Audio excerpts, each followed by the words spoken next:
Welcome, folks. Welcome to a brand new show. And we here at 314 Publishing are doing new things for all of you. In fact, right now we've started a brand new thing for you. For all of you wrestling fans, I would like to welcome you to the booking committee. So, I'm of course the Ruthless Wonder, not a Ruthless Wonder. I am here with the booking committee members. Nefas, welcome back. Nefas here. Good to be here. Let's get this show started before the madness overtakes my method, man. And it would not be a booking committee if we couldn't have the Kiwi King himself, Matty B. Hey everybody, it's your brother from down under. How's it going? So, what to look forward to here on the booking committee? Well, one, this show is not what you're expecting. In fact, you're thinking we're going to recap Raw and SmackDown and some of the other wrestling promotions out there, your Impacts, your New Japans. That's not what we're here for. We want to talk wrestling like we talk wrestling, like you talk it with your friends, but for your enjoyment. So, the booking committee will cover all kinds of topics. We'll cover them in our own format. We won't have this every week, of course, but we get together to talk wrestling in a conceptual fashion. We're talking about it above the fray, if you will. Certainly, we are all given to our fandoms, but it's about more than just that. So, today, we're going to get to two big topics. The first, we're going to give our buddy here, Nefas, his crash course in New Japan Pro Wrestling. And then we're going to talk about something that we don't normally get to when we talk wrestling, and that's announcers. So, we'll talk the announce teams coming up in just a second.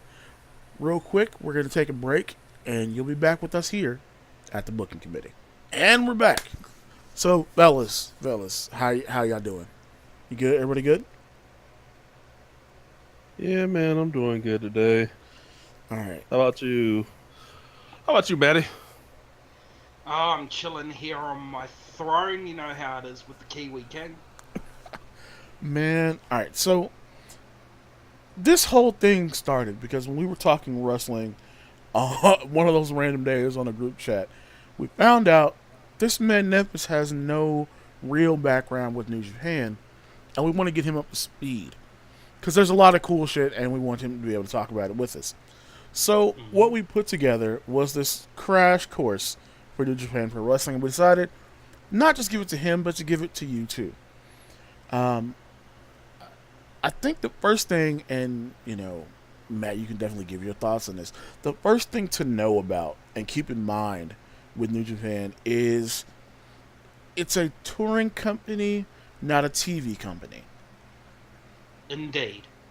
The idea that you're really Um, not here for weekly shows, you're here for big events. yeah, they mainly the coverage that you'll see when it comes to New Japan is the only way I can put it in a frame of context for people that don't watch New Japan but may have watched other pro wrestling, namely WWE, uh, is that New Japan basically has the big maybe 4, maybe 5 events throughout the year that are akin to Wrestle Kingdom, which is its WrestleMania. You have Dominion, which is basically a SummerSlam. And then you have like the G1 tournament, which is the G1 tournament's a thing of its own. I can't really compare it to too much that goes on in WWE actually, and that's where it sort of diverts. But when you're watching New Japan stuff, it is very much contained in those events and in those main events. And other than that, as a touring company, you may see live events or house shows to go along with it. But mainly it's just everything is contained, and all the storylines that play out do not play out week to week. They play out basically pay-per-view to pay-per-view. Yeah, the big thing to keep in mind is presentation. You're Mm-hmm. you're looking at let's see, you're looking at essentially, the major ones, and even the pay-per-views are major versus minor. You've got what Destruction, Power Struggle, World Tag League, things of that. Like all of these things are important, but each of them have their own levels of importance because the show is always built around these events. But you got to a big thing there. The other thing that I think is probably the first you got to remember this. This is important. Is that promos are either in the ring or as part of the press conference for that particular wrestler after the show is over.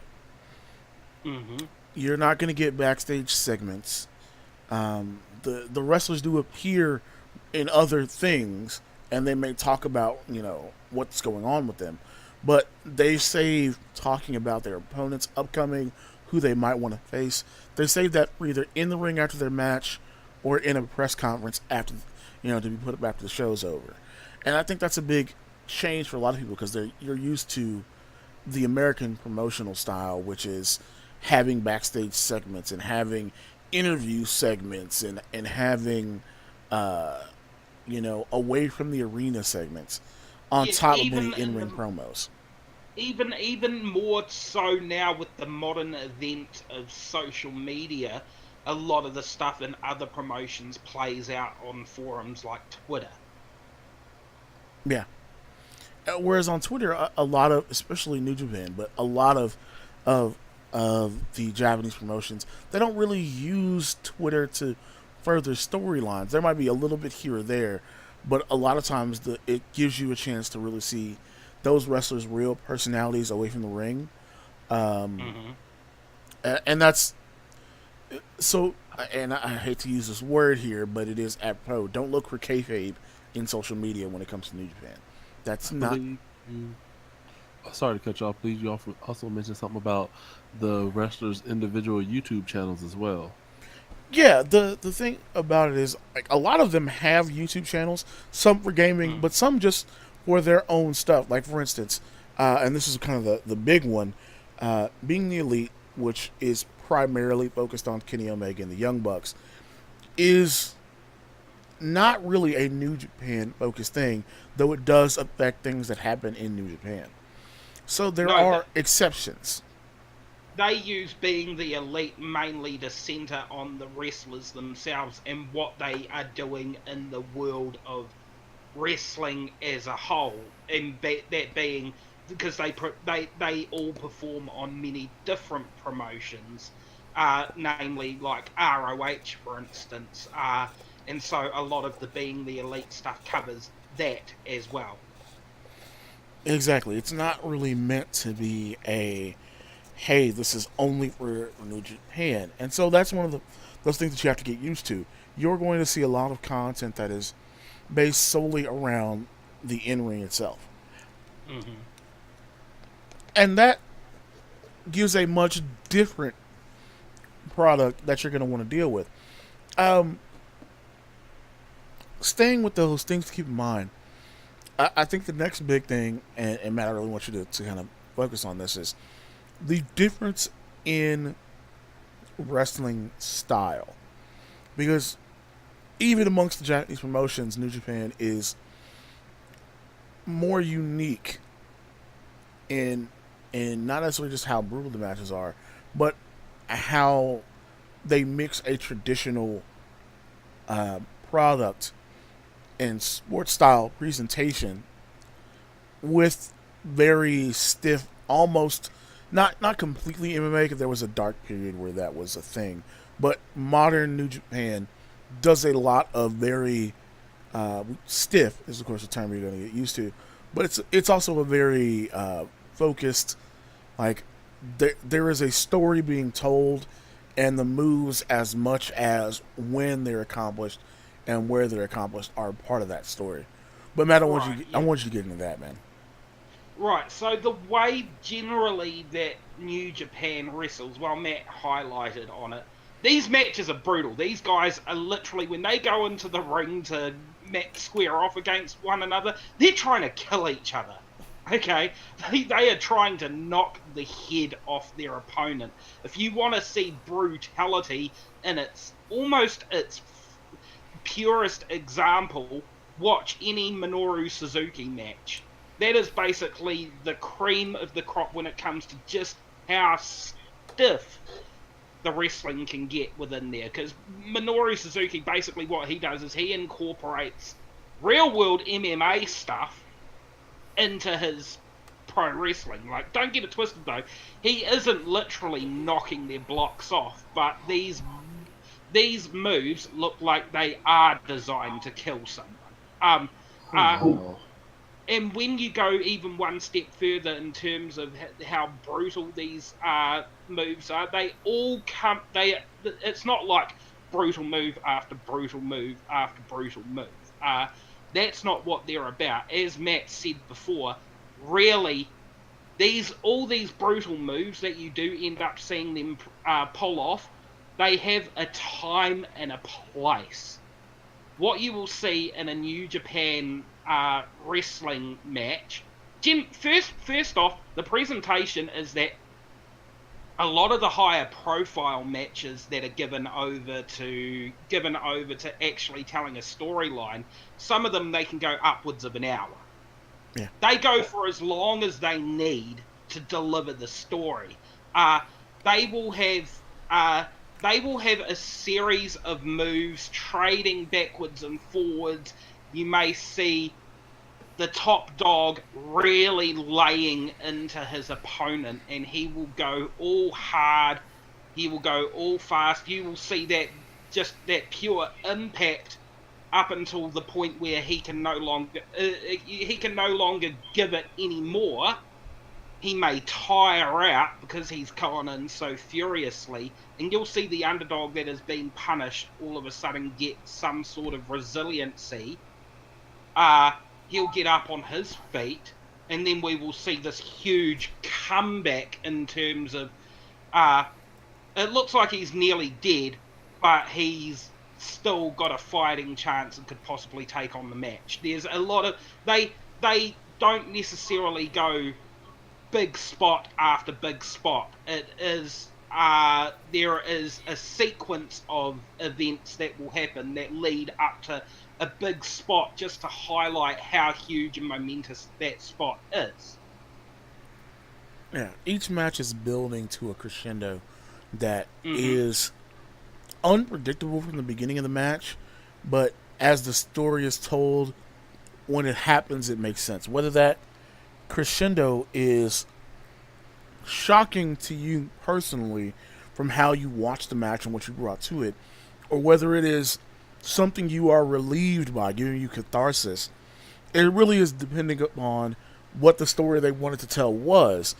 And no two matches are really going to have the same kind of crescendo. I think one of the things that, and Matt, you brought this up just a second ago, I think one of the things that is interesting about the brutality in New Japan is that it is not just brutality for brutality's sake. It is very much I understand that this belt is important to this person, and this competition is important to this person. Therefore, I'm going to do this extremely, devastating move in hopes that I can get just this 3-second count. And that is borne out in matches in a way that it's not presented in other promotions. One of the things that I think we can probably agree on here is that if you're watching a match in a television-focused promotion, that doesn't necessarily mean WWE, that means any television-focused promotion.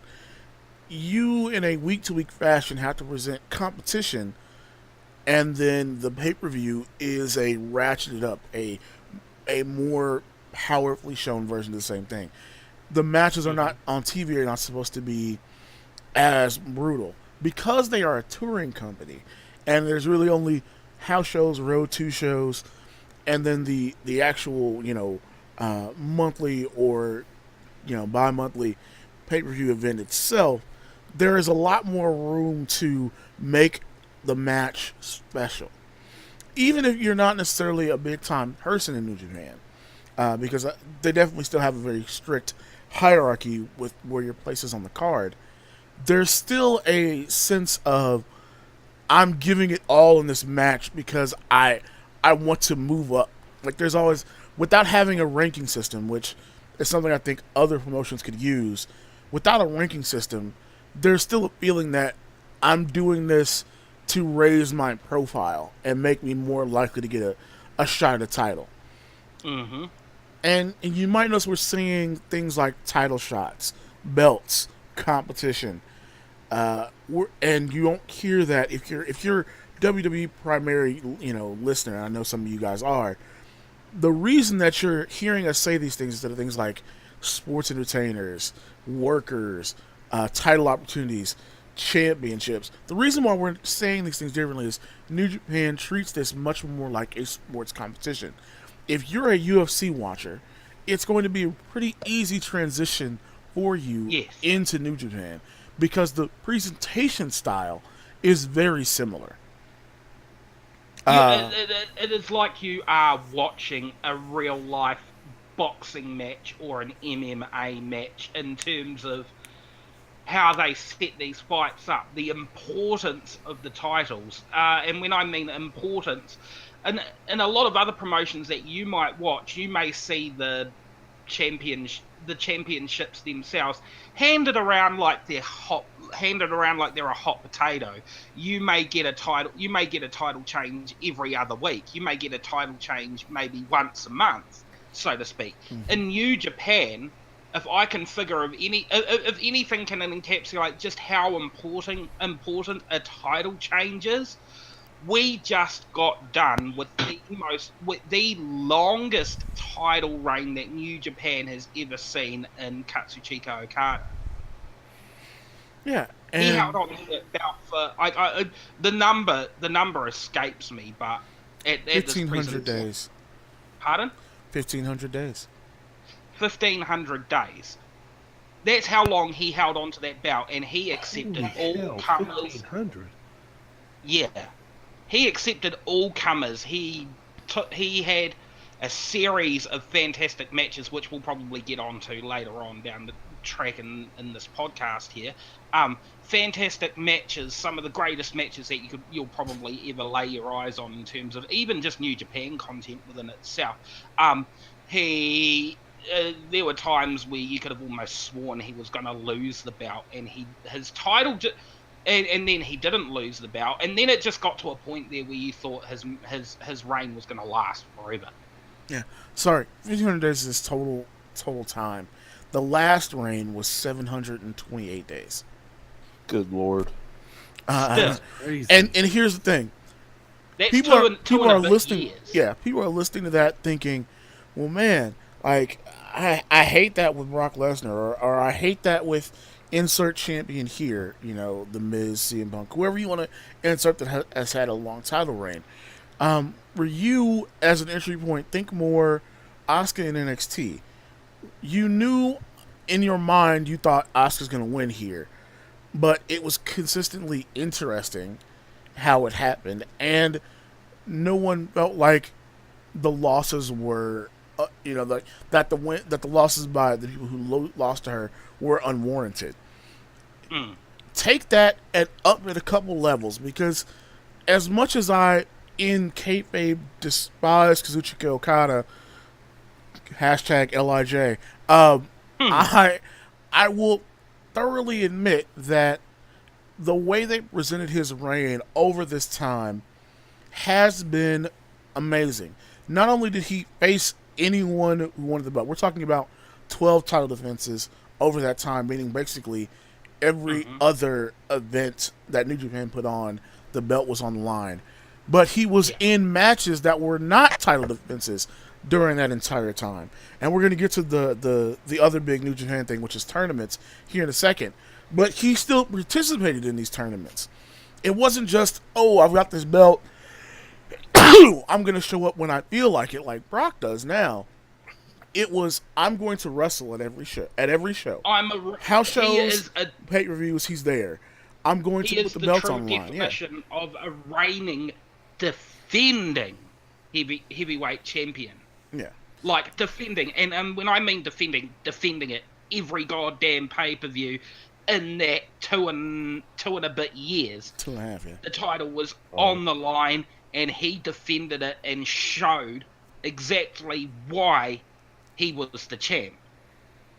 Like, Yeah. as much as you despise him as a wrestler, you can't help but respect the way that they presented him as that champion and what they did within those matches just to show how much more superior he was to the other person that he was facing in that ring and the reason why he still had that belt. Yeah, the first time he got the belt was in 2012. He's had a total of 4 title reigns over his time in New Japan for a combined total of 1,516 days and a combined number of defenses of 25. Wow. Um, So it really was just, if you want it, come try to take it. Yeah, and that brings me to the next big thing, and that's the understanding of what the ace means. Now, the ace in the U.S. is not something that we really talk about, but we also often call them the top guy. For WWE, it is considered Roman Reigns the top guy. For for Impact, they have gone through the top guy a few times here. Eli Drake is technically the top guy because he's their champion, but they were wanting to bring in other people to take that role. For New The ace in Japan, ROH was, or I don't know if he's still considered now, but Jay Lethal. yeah, and so now we have to talk about the difference between that and New Japan. The ace in Japanese promotions in general, but particularly in New Japan, the ace means something. It's not just a title you get for being the champion. Being the ace means that really the promotion is built around where you are in things. Storylines you're in, matches you're in. Really, everything is built around you in a way of not just that you're the most important, but the most is also required of you. We had a recent title change where Okada lost his belt, but he did not lose being the ace. Here's how you know the difference. No. Okada's still going out doing non-wrestling appearances, photo shoots, endorsements, things of that nature. He's on billboards everywhere in Japan still exactly. now. He's on the back of cereal boxes. Any promotional material that comes out for New Japan, it's his face. In the same way that you all would think about an Olympic athlete, the same way you would think about a sports star from football or basketball, you are soccer definitely. Or even in the UFC, my greatest example that I could ever give.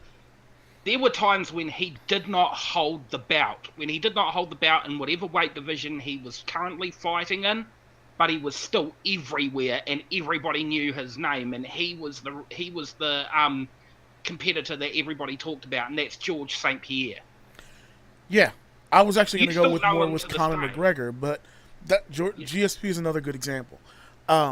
It's the idea that things are structured in a way to make you the focal point that everyone's really after.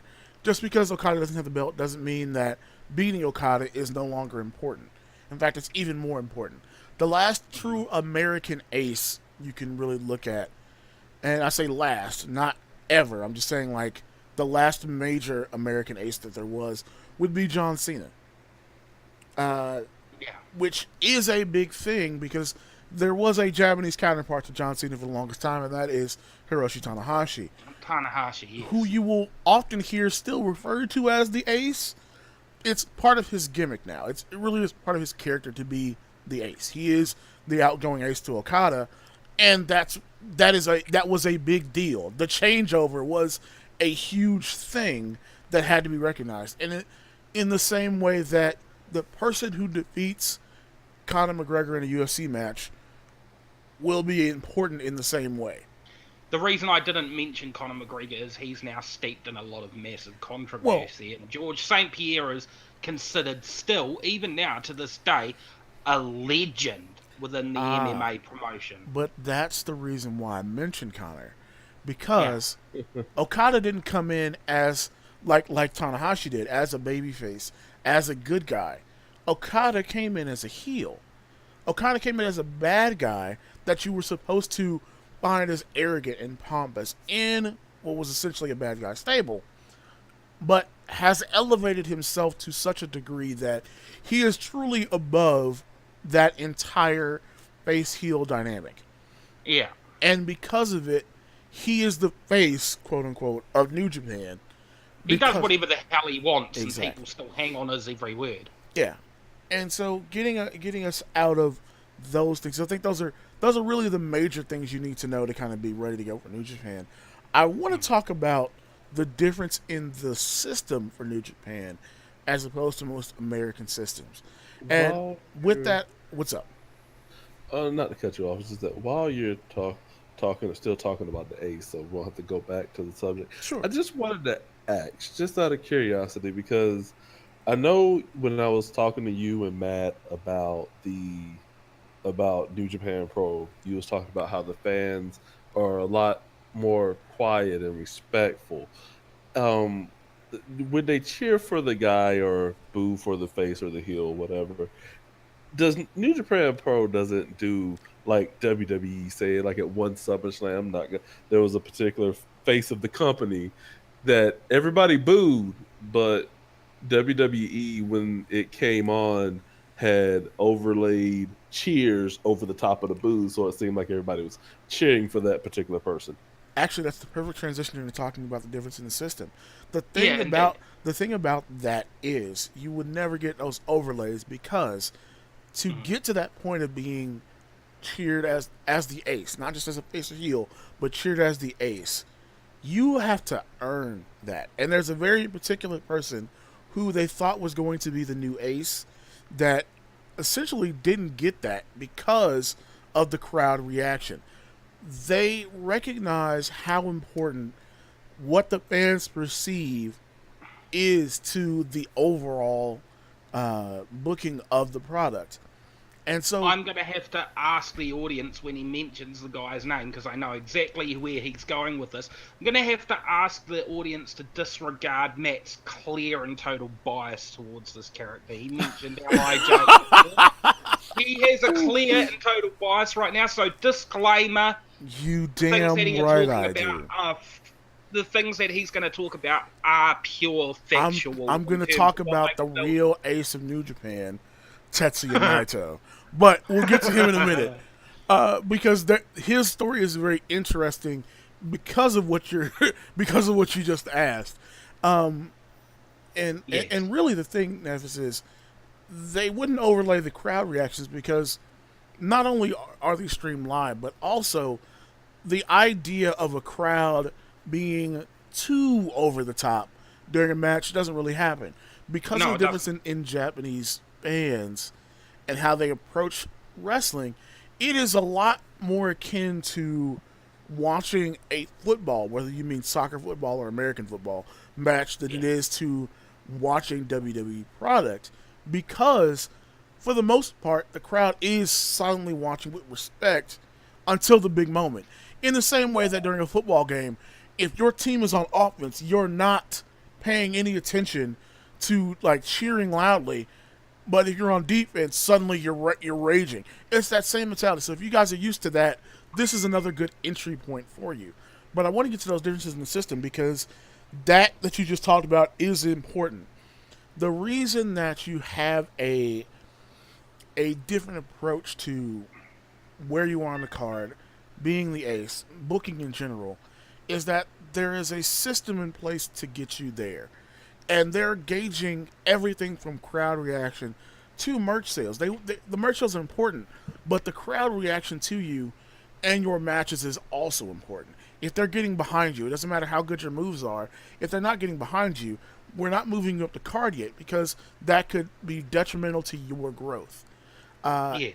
And you're not getting on the card as a true character of a wrestler until you've gone through some time as a young lion.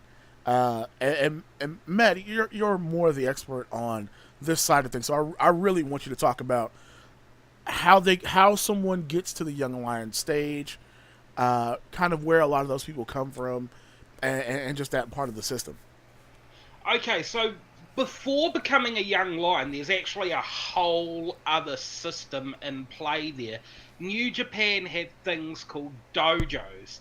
Others of you out there that are fans of martial arts or anything, it's very indicative of that. New Japan as New Japan has its whole system. It has its own style of wrestling. It has its whole own total ethos. It's not just a they don't just look at they don't just look at their style, and they don't just look at their whole product as, these are just two wrestlers within the ring. Being a wrestler in New Japan means that you are embracing the New Japan way of life, way of being.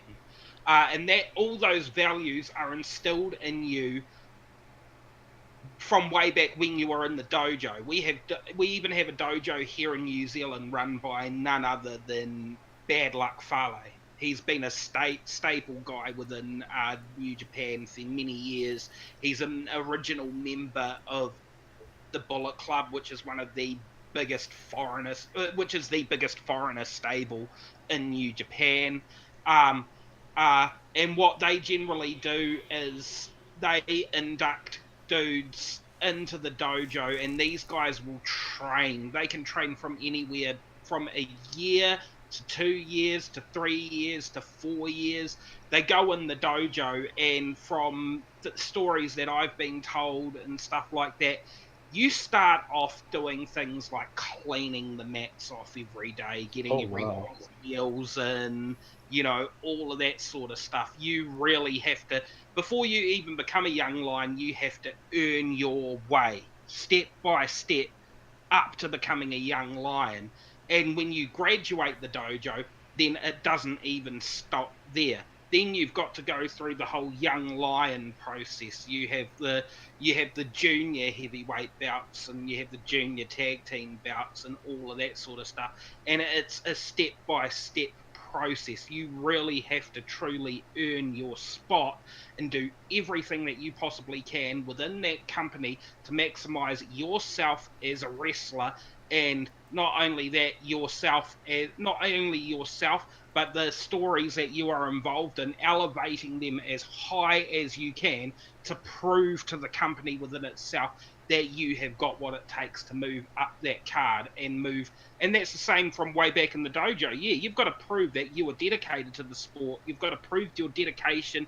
You've got to prove how much effort that you are putting in. And that goes back to, they get you to clean mats every day. It's all about learning the process. And the reason why they get you to learn the process is so it's automatic.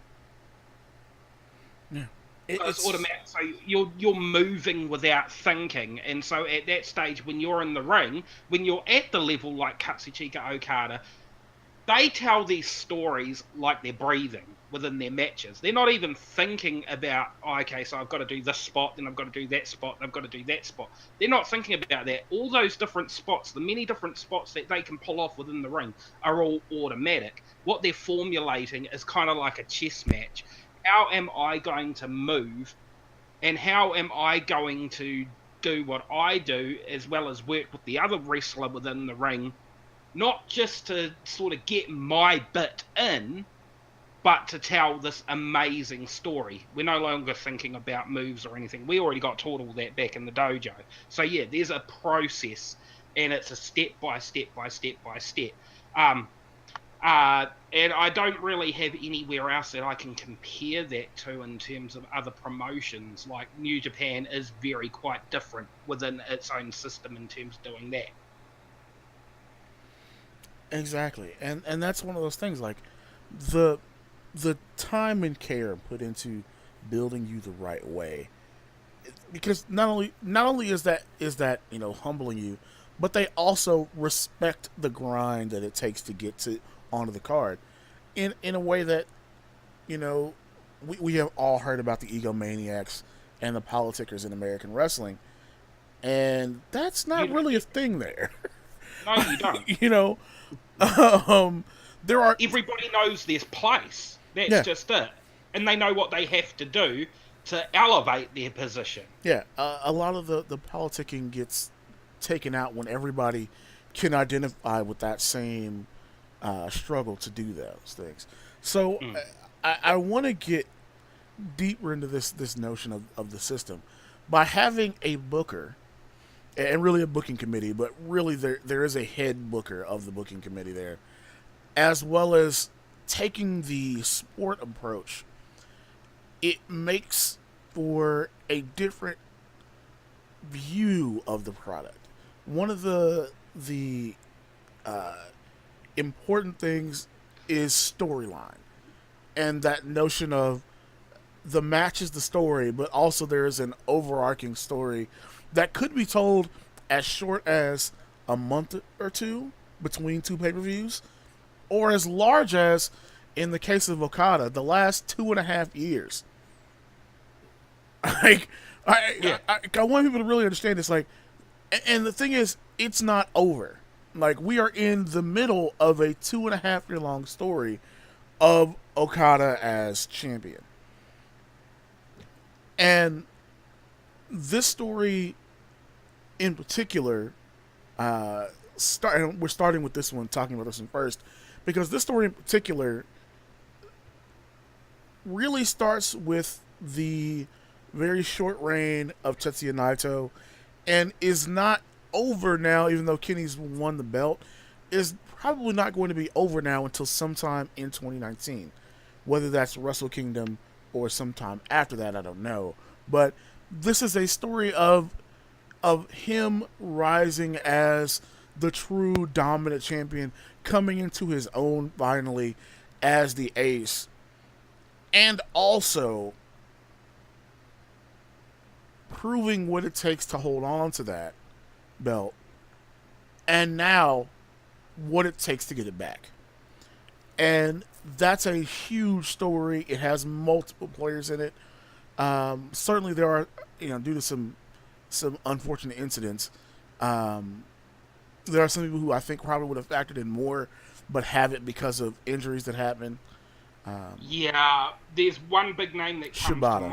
Shibata, yeah. And I think he was going to play more into the storyline because of that. But this is a storyline that is, it's about something, but it's told in a very, all right, you did what it takes to get the thing, now keep it. All right, you lost it finally after proving you deserved it, now get it back. And that's really simple storytelling. And does he even have what it takes to then get it back? Yeah, exactly. He has to prove himself to do that. And Okada's storyline as the ace is the top storyline, but it is not currently the number one story being told. The number one story being told right now has been the rise of Kenny Omega against Okada's story. And that's why I wanted to have this conversation about transitioning into this conversation about storylines, because I think storylines are really important, and there are some that in particular you want to watch out for. We just talked about Okada. Obviously, I mentioned Omega. There are much lower on the card storylines that you really want to look at when looking at New Japan to kind of get yourself into the right mentality. Number one amongst those being the rise of Bullet Club. That plays into currently the current landscape of what is happening as of this present moment in New Japan right now. Right, and it also has put the true international face on New Japan. Bullet Club's arrival in 2013, May of 2013, really changes how Orner stables are done in what essentially was just a over the top look at American invasion culture into this Japanese wrestling promotion. But the idea of like Bullet Club was this like over the top celebration of all things foreigner at first. Yeah. And it slowly has become what it is now.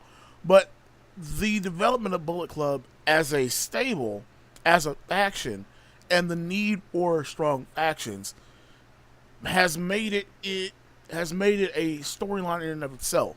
The group itself has become its own storyline, and it's important because not only did you have a very large influx of foreigners, but the influence of Bullet Club, their branding, their adopting of older stables and factions like the NWO, you know, like DX, like Yeah. like a lot of these bygone stables that people remember well. Though that development is a storyline into itself, and it's important to the growth of the company because it brought American eyes, but also just international eyes in general, to the product in a way it hadn't before. Yeah, they were trying to capture the same spirit that people had for NWO within New Japan. The reason why everybody tuned in every week when they tuned in to watch WCW was to watch NWO. Exactly. You wanted to see the guys like Razor Ramon. You wanted to see, well, at that stage he was called something else. Scott Hall. He was going by his real name.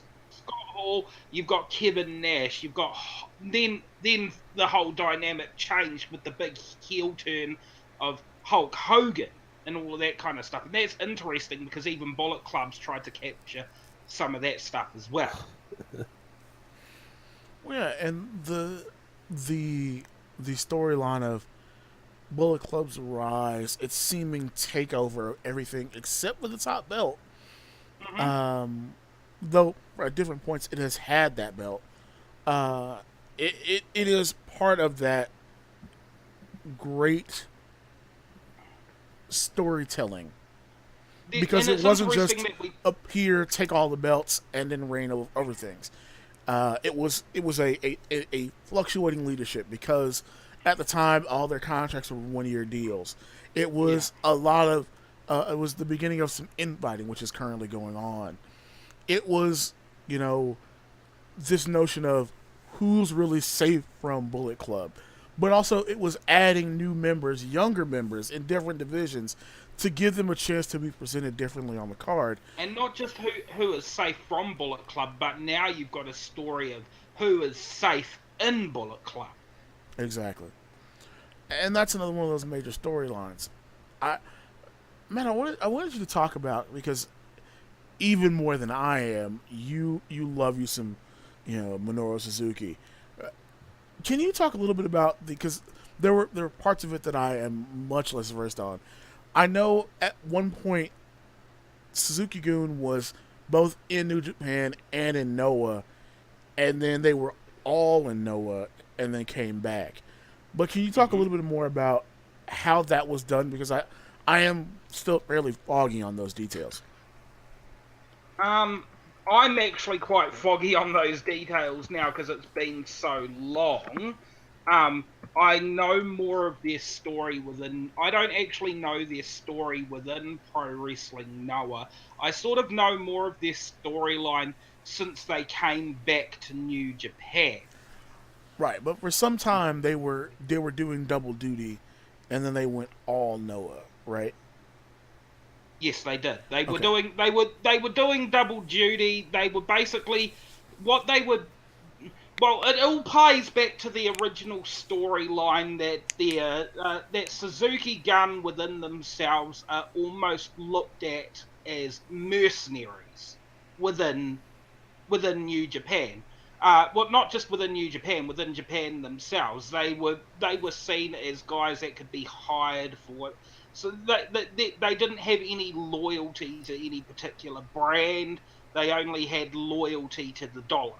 And they would go wherever they wanted to go. They attracted a lot of sort of heel characters that really they hated authority. They hated authority. They hated the systems they were in. They wanted to destroy everything within their path. Basically, the closest thing that I could almost compare what Suzuki Gun were doing, and especially even Minoru Suzuki as the leader of Suzuki Gun, is basically what would happen if you got somebody like before even all the story happened with Jericho and stuff, back when Kevin Owens was known as like a prize fighter within WWE. What would happen if you took that particular kind of character and you put him at the head of a stable? Yeah. And then you told that stable story over multiple promotions.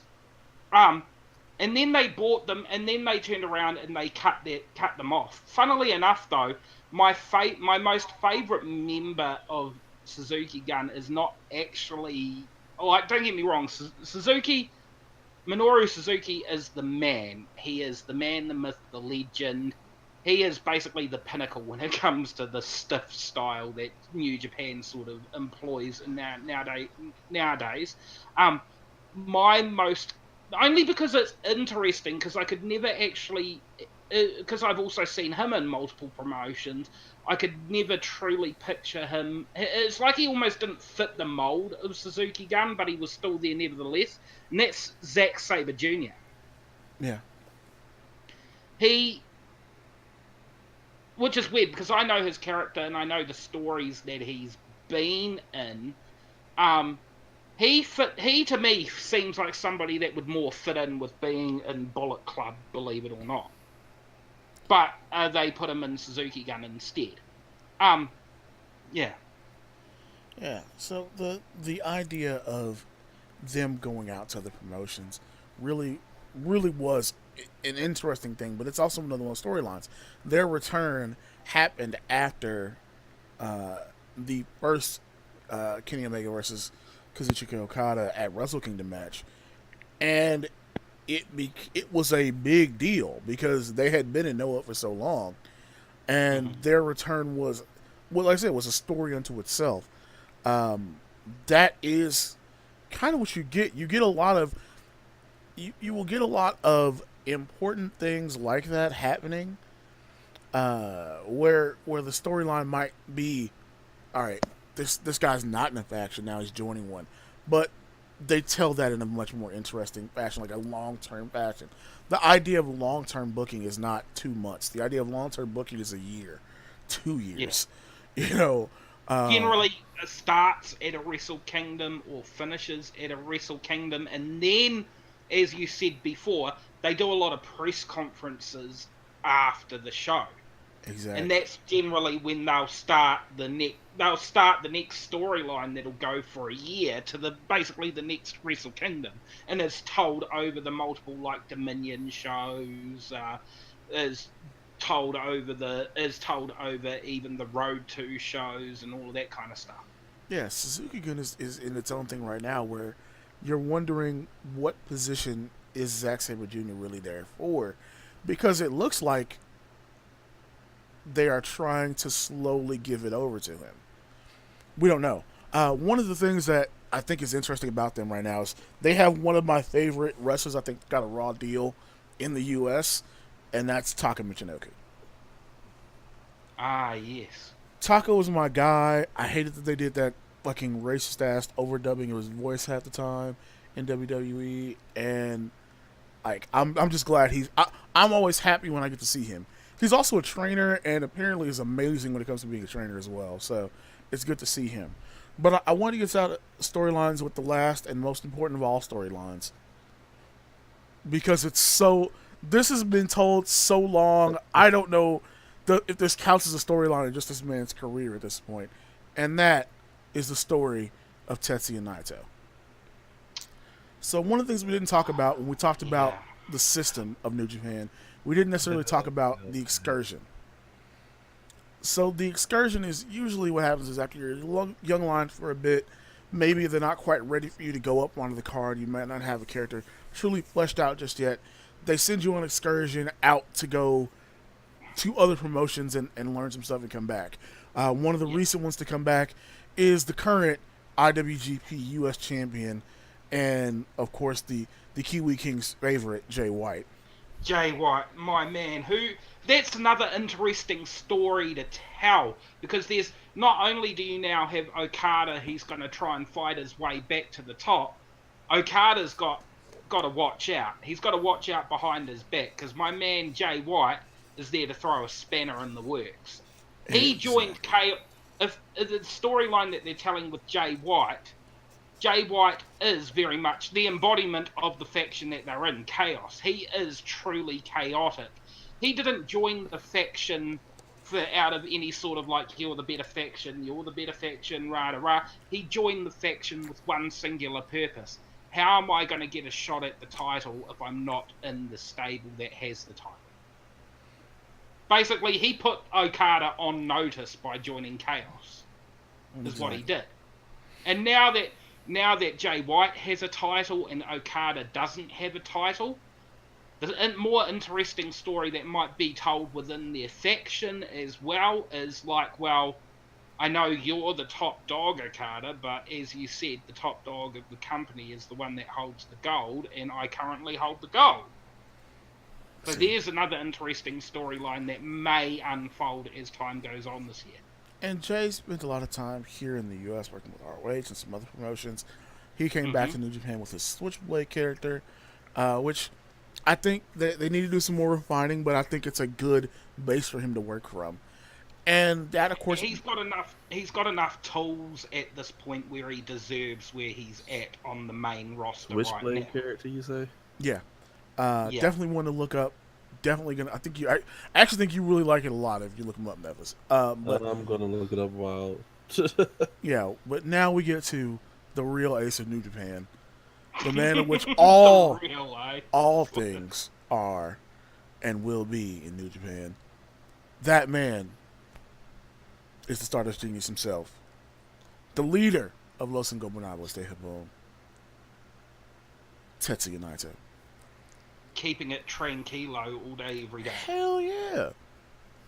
This is some favoritism in your voice there, Matt. I mean, you should, because he's better than everyone. Oh, God. But taking a serious look at what was going on, they originally wanted Naito to be the ace following Tanahashi. And when he comes out of the Young Lion system, they are legitimately doing what's necessary to make him that. They give him a kind of a quasi friendship with Tanahashi. They have him in a similar face role. They want the crowd to cheer him. He's getting the rub from all the right people in the right ways.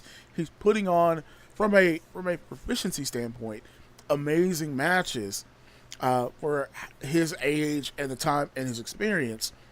But the crowd just aren't attaching to him. No, and that situation is even more exasperated, where he's almost downright hated by Osaka. The Osaka crowd just straight up don't like him. Yeah, and his booing in Osaka is the boiling point. Because following that, his match, that is for the title, it's for the top title, is moved to like the upper mid card or a Tanahashi match to be the main event at a Wrestle Kingdom. But what makes him interesting is, as you said before, we need to tell the story of him going out into the world. Well, but that's what I'm saying. Like, so you have this happen, and normally you go on excursion because it's early and you're not quite ready. No. He is already climbing up the card with this, with this character in place, with a look, a feel, a good finisher, all these things, and he's putting on the matches, and they're booking him, and they're going, shit, we gotta do something about this. This isn't working. And coupled with the booing, coupled with the Wrestle Kingdom situation where he literally gets voted out of the main event, they send Tetsuya Naito out on excursion. Yeah, they needed to get him away from the Japanese public for a while, because what's that good old saying? You don't know what you're truly missing until it's gone. Exactly. How can I miss you if you won't go away? Yeah. And that turns out to be perfect. Now, some of you keen listeners, thing that could have happened. Yeah, some of you keen listeners are thinking, man, that sounds a lot like the Rock's situation. And it is. so much more than you know, and we're gonna get to that in a second. They send him out on an excursion. He ends up in CMLL, which is one of the promotions that New Japan is partnered with.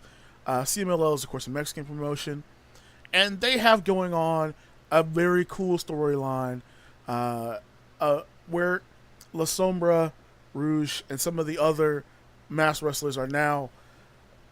They're not quite fully turning heel, but they're not traditional babyfaces anymore. And some of them have lost their masks, and now they're hunting masks. They're literally unmasking wrestlers when they win. Oh, They wow. basically do. They basically pull. All of them pull.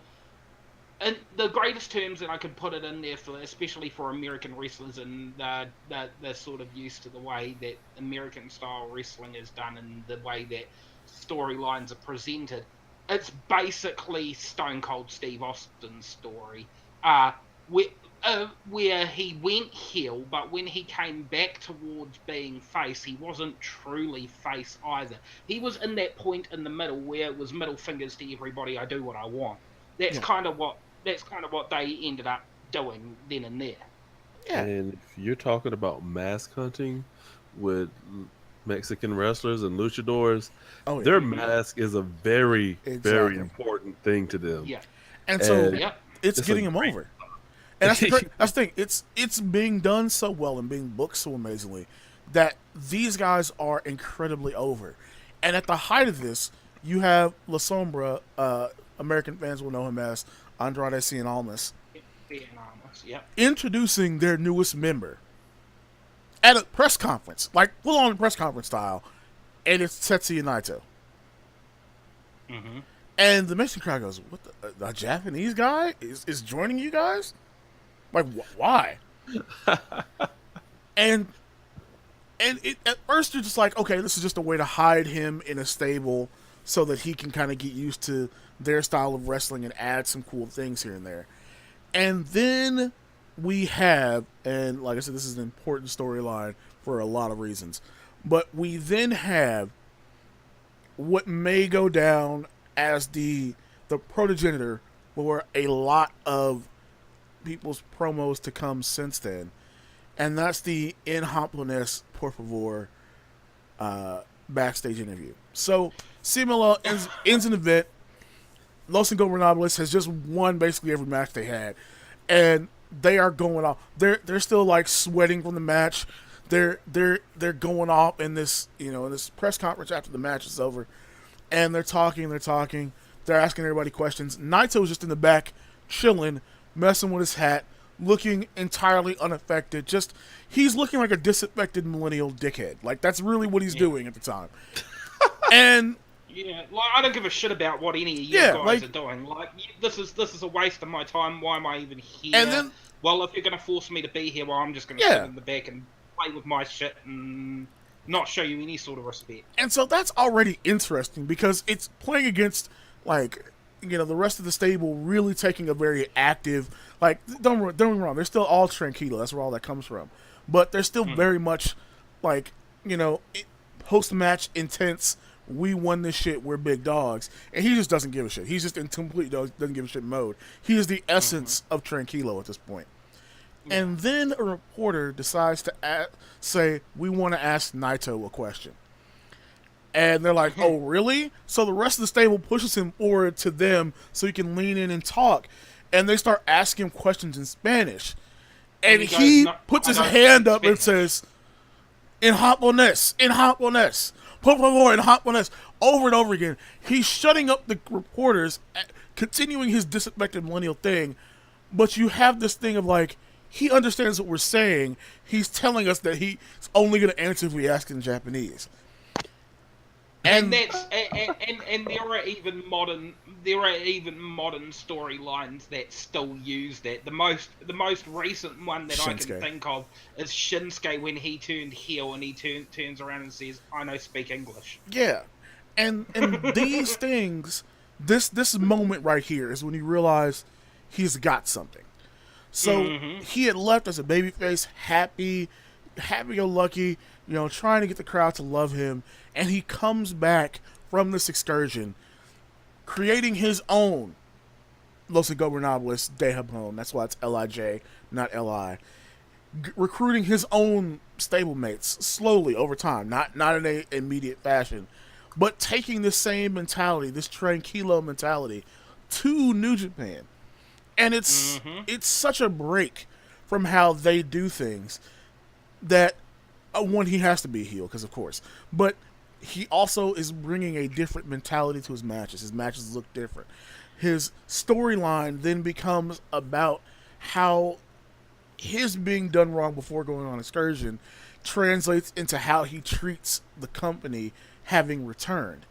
Everything from him tossing the Intercontinental title around like a fucking rag doll whenever he, while he has it, to just straight up disrespecting like the other wrestlers, especially Tanahashi, who he feels is the one who put him in the position he's in, but also Okada. He was basically one step away from basically pulling out a couple of beer cans and sitting in the middle of the ring and having a drinking session. Oh yeah. Looking at everybody going, I don't know what you're here for, but I mean, I'm here to get drunk. I don't give a shit about the match that's going on. I'm here to get drunk. Cool. To give people an example, if you took the approach of Stone Cold, you mix it with the irreverent attitude of CM Punk, and gave them The Rock's ability on the mic, you have Tetsuya Naito. Oh yeah, definitely got to get into this. And when I say he comes back, he's the true ace. Because this is really why I say he's the true ace. Because his return is like that moment when The Rock joins the Nation of Domination and becomes The Rock and not Rocky Maivia. It's that moment. And going forward from there, the stable was all about him. Like him taking and going on his own and saying, I'm going to take this, make my own stable, and become just as important, is that same rise, but done in such a personable fashion that in a much faster path, he has the same level of notoriety amongst the New Japan fandom. And his effect on other wrestlers in the promotion becomes as important as Okada's is with Chaos and Tanahashi's is with general babyfaces. It becomes a thing. Like, the 5 men who are a part of LIJ are particular. They have a different look to each other. They have a different personality to each other. And they give a reverence to Naito that is the same that the crowd starts to do. And they well around him in a way that is organic. The crowds have turned. The crowds are cheering LIJ now. The crowds are into them in a way they have never been in Naito before. And LIJ is hilarious because it's basically like what happened if you put Stone Cold Steve Austin, CM Punk, and The Rock together in one person as the leader of a faction, and then you basically had The Undertaker join the faction in terms of Evil. Yeah, Evil has a very... Evil legitimately has like a Grim Reaper side and comes out in that fashion. Sonata, the hard-hitting, he has a bit of Naito's like disinfected millennial thing going, but he looks more like the dude bro. Like, Sonata looks like the dude bro. And then there's Bushi, who has the most impeccable mask game that I've ever seen. Bushi's masks are a thing unto themselves. Because he has the mask he actually wrestles in, but he'll have an entrance-only mask that goes on top of it. That is the most ridiculous thing. The dude's come out as Venom once upon a time. Yeah. Like, holy shit. What? Yeah. Man. And all of these things serve each of the 5 of them characters. Hiromu Takahashi, who unfortunately has... He may or may not be injured right now. Yeah, he is injured. Know. I hope a speedy recovery for him. But his ticking time bomb... character is from when he went on excursion and came back. When he came back, there was a slow recruitment of him by Naito until he joined the stable as well. He is the last member. And this development, this rise of LIJ has been organic. When I say, like, I expect him to win the belt next because I expect them to tell the story of him winning the belt and then defending it at Wrestle Kingdom, is because that's the smartest way to book the situation. And they have done things correct with him to such a degree that Osaka, who hated him at every turn, has turned as well.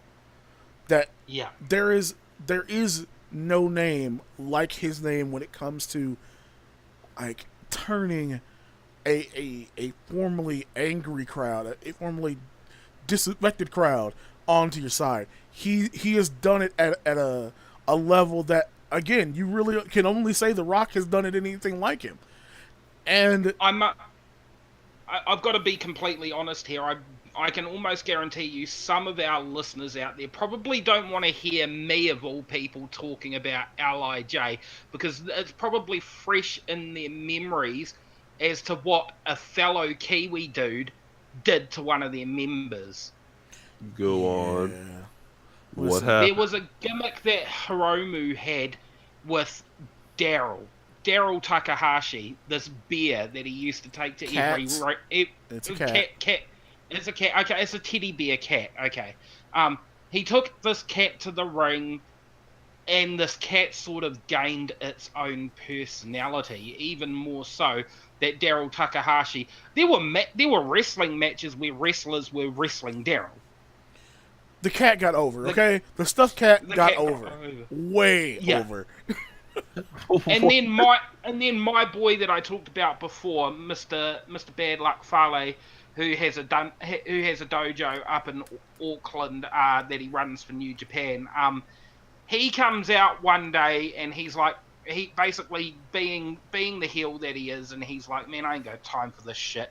He goes over to Daryl and he's like, and he turns to Tanahashi and he looks at him like, this is stupid. You know it's stupid. I ain't got time for this. You're basically bringing all this stupid bullshit into the ring. We're here to have a match. He turns around, he takes Daryl, he rips his head off and throws it into the crowd, and you hear the most guttural cries coming out of the crowd. That's how old this teddy bear was. The And this cat is is why. so over. People got mad when he did that. Okay. Oh my And this is god. why people probably don't want to hear me talking about Lij, because this is what Kiwis do to Lij. I can imagine that happening now. He probably got treated as if he'd ripped the head off the stuffed animal of a child. Like, you show up in a kindergarten class as a substitute teacher, just rip the head off of a kid's stuffed animal, and all the kids just go irate. Yeah, pretty much. Oh, that sounds great. I got a lot of catching up to do. I'm about to go back and just watch it all from 2013 forward. So that gets us out of storylines because, like I said, to me, and this is not just because I like Naito, but I first and foremost, as most people know, even beyond being an attorney, even beyond doing these podcasts, I'm a writer. I love writing, Yeah. and the way that this has organically happened, combined with the booking decisions they've made along the way with him, is so compelling that I don't know that, like, if this was a movie, you would swear somebody, like, you'd be like, this isn't real. There's no way this is based on a true story. Because you would believe this is a movie. You would never believe this really happened in real life. But it did. And it to such a degree that you have to like it. Like, I don't know how you don't like this as a film. The story of all of this intermixed with how much of this was amazing matches. Like, Naito doesn't do bad matches. He just doesn't. That's him. No. And that sort of typifies, as you said, like, this is like watching movies. This is like watching all sorts. That sort of typifies the reason why I love pro wrestling. Before I even started getting into pro wrestling, I was a comic book nerd. I was a comic book nerd into all my heroes, into Iron Man, into Spider-Man, into Superman, Batman, all of them. And the reason why I fell in love with pro wrestling is because the first moment that I watched pro wrestling, it was like, oh my god, I get to basically watch superheroes on an every week or other week basis. Yeah. Watching pro wrestling is like literally watching one of your comic book movies. You have a villain, you have your hero, you know who you're supposed to root for and who you're not supposed to root for. and you see Yes, this root for the villains. superhero Root for the clash villains. of Cheer the titles. Root for villains. the villains Boo always. the heroes at every turn, people. Never Boo been the a hero heroes. person.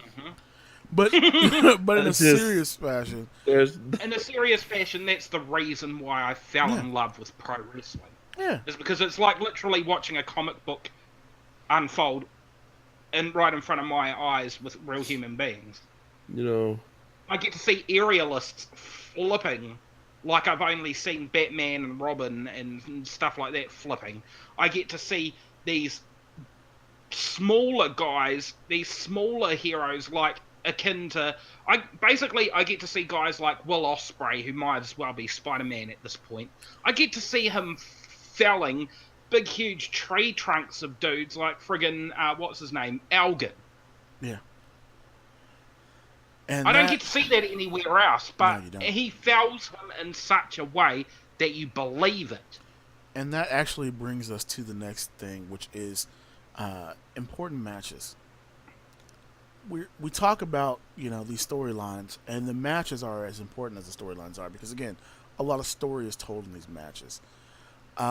We're gonna each kind of give 3 here because we put it this way, folks. There are enough 5-star matches and 4.5-star matches from New Japan that we could go on for 3 hours just talking about these matches. But we're not going to do that. We'll just bring it down to the 3 big ones that There we are- need to really talk Yeah. about. So Matt, I want you to give me the 3 matches that you guarantee Nefas needs to see to kind of get him ready for New Japan. I mean, the obvious list would be Okada, Omega 1, 2, and 3. Well, I'm going to count the Okada Omega matches as one match because it's 4 matches. There are 3 singles matches at the top of pay-per-views. Then there is 1 match during the G1 tournament, and so those 4 matches comprise their real story together, and they are important to watch all 4. They are, because of where they are and what they mean. It's important to watch all 4. So I'll count that as 1. So give me 2 other matches for him to really see. I would have to say... Oh, this is hard, Matt. Why do you... Give him recent, last 3 years. Don't get too far back. I would have to say... in the last sort of 3 years, I would have to say... I'm going to name... Okay, there was a show called Sakura Genesis last year. And there was a match between Okada and Shibata. Now, if Shibata hadn't gotten injured, Shibata, as Matt said, would have figured more into the Okada-Omega storyline. But he got injured. And so they weren't able to continue with what they were doing there. But at that point, they were kind of trying to tell that story. And so Okada and Shibata had a match there that was just, I don't know if you remember it, Matt, but it was just absolutely phenomenal. These guys, Shibata looked like he was out there to kill the dude, is what it was. Shibata was going to turn him into pulp. He's like, you may be the champion, mate, but I'm going to show you just what's what around here, kind of shit. Also, another match that I probably want to mention. It's an older one, and I'm not sure what's going to happen with it, but I want to say AJ Styles and Shinsuke Nakamura. Definitely a good choice. The last match the 2 of them would have in New Japan, and AJ wrestles the next night, but that is Shinsuke's last New Japan match. Yeah. Great match, way better than what they're doing right now in WWE, and you really get to see the 2 of them really be themselves, to truly show off what they can truly do. And that's why I mention it, because it's an encapsulation of, even because you have a direct comparison now in terms of what's going on in WWE. You have a clear comparison as to why New Japan is so intriguing and how different things are compared to how they're being booked in WWE right now as to how they were booked in New Japan. You see that case point and example in that final match of Shinsuke's. Exactly. Now, I want to give my three, and these are a different three. This is not something most folks would expect. Well, one of them is, but the rest of them aren't. The number three, the one that I think is necessary to really put perspective on things, is you need to watch King Ricochet versus Will Ospreay, Best of the Super Juniors. Oh, that match that's one of funny, the most especially controversial. Of the Yeah, exactly. That it got. One of the most controversial wrestling matches, not because of the quality of it, but the style of the match. "Quote unquote" flippy shit, as people like to refer to it in the wrestling terminology. Yeah, spot after spot after spot after spot after spot. Crazy. One of the reasons I think it's important to watch that match is that it shows you that there is an expanse to what's available to wrestling, and that you can still tell a story while doing truly acrobatic levels of moves in a match. And it's important to see that, to contrast against some of the other matches that are out there. The next match I think is important to see. Again, we're using this last 3 years, grouping. And that is Kenny Omega versus Chris Jericho. Oh, the Alpha and Omega. Yeah. Yes. And the reason being, it is not one of those matches where you go, "Oh man, this is the smoothest, most amazing, fluid movement match." Like, no. The reason it works is because it's a car crash. It's New Japan's approach to the wild brawls you used to get in WCW and WWE, done in a much more realistic fashion. It still tells a story. There's still a build to a crescendo. But it might as well be a Chicago street fight, is what it is, but except in the ring. And that is something to put in perspective. Now, people are gonna think I'm gonna mention one match, but I'm not gonna make it my number one to watch.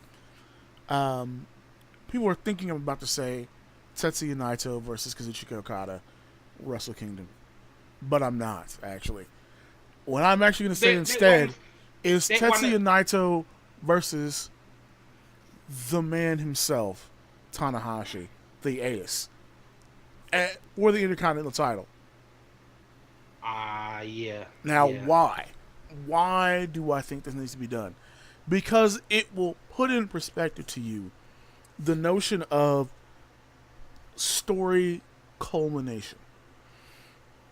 One of the things that I love about New Japan is that losses are as important to development as wins are, and they are worked into the development of the character.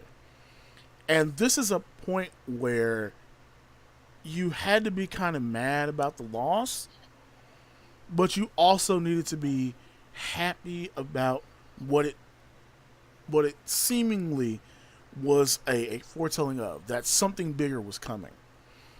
And when these two get in the ring, this is after months of Naito tossing the Intercontinental belt around. This is after weeks of Tanahashi, castigating him in promos and in interviews for the way he was treating the belt. He was basically saying you need to show this belt some respect. respect.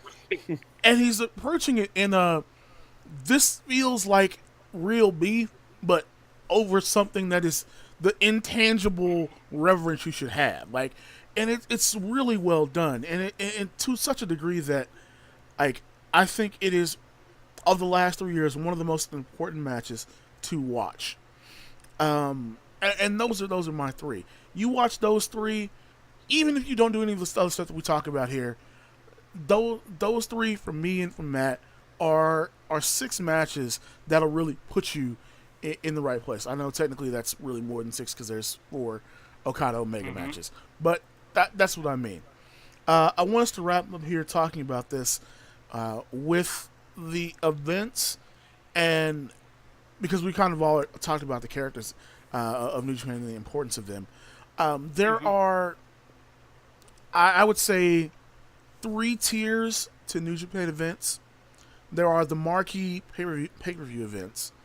There are the collaborative events, the ones they do with other promotions, and then there's the tournaments. Yes. Starting with Of the which tournaments. there's one happening. There's a special event that's about. There's a special event that's just happened that's going to lead into their marquee tournament. Exactly. So the tournaments is actually where we're going to start at. This weekend, by the time you're hearing this, this weekend that just passed was the G1 American Special. That is an American soil New Japan event that is the precursor to their signature flagship tournament, the G1 Climax. Yeah. Created in 1974, the G1 Climax since 2012 has determined who gets a shot for the IWGP Heavyweight Championship at the next year's Wrestle Kingdom. Because of New Japan's events, Royal Rumble. yeah, but done in a tournament fashion. It is 2 blocks, round robin style tournament. The winners from each block meet in the final. And because of New Japan's event schedule, their marquee event is at the beginning of the year, Wrestle Kingdom, as opposed to in the middle of the year, which is, of course, WWE's WrestleMania, which helps out a lot. But we'll say it in the podcast. The G1 Climax is an open weight tournament. Anyone can enter. It doesn't matter your weight limit at all. You can be junior heavyweight, heavyweight. You can do both. Both those are in there. It really is a chance to show off who is quote unquote the best in the company. Last year's winner, Tetsuya Naito. Just saying. This year's winner, I actually think will be Kazuchika Okada. And we're going to find out a lot of things going in this tournament. There is a really big, interesting block to the tournament this year where you could end up with some faction members facing each other for the in order to make it to the finals, which could make some interesting intra-faction warfare going on. Yeah, I think what you'll more than likely find is you're basically going to get in the finals you're going to have Kenny Omega versus Okada. I don't think Kenny's going to be in there. I don't think he makes the final. You don't? Nope. Okada didn't make the final when he had the belt. That's true. Naito won. Naito won. As you just said, Naito won. So yeah. And that's when Kenny got his first win over Okada was in the G1 special. So, in the G1 Climax. The next, as far as importance, and one of the oldest, is Best of the Super Juniors. Now, this is a weight limit enforced tournament. You can only be a junior heavyweight to be in the tournament. But it shows off those, like Matt was talking about just a bit ago, those high-flying, acrobatic wrestlers who get a chance to really showcase their abilities against each other. This is where you see Will Ospreay. This is where you see Ricochet.